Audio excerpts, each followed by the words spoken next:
អូនដឹងថាអ្វីអ្វីហួសពេលទៅហើយគ្មានសល់សោះឡើយសម្រាប់រូបអូនទៀតទេប្រុសខ្លាំងសូមបងបានក្តីសុខសាន្តជាមួយនឹងគូស្នេហ៍ថ្មីរួមមានន័យកុំបីអភ័ព្វដោយរូបអូន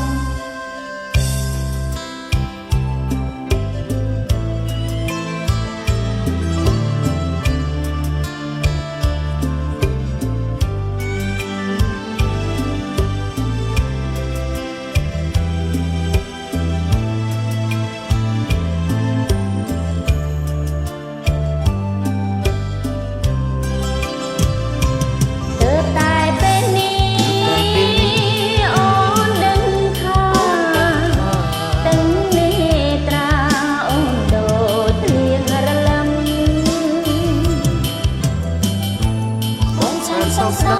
យមានអ្វីกัน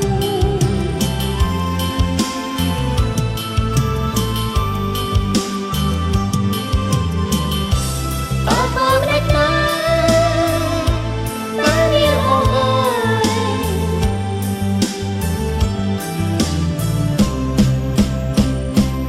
ទើបតែពេលនេះអូនដឹងថា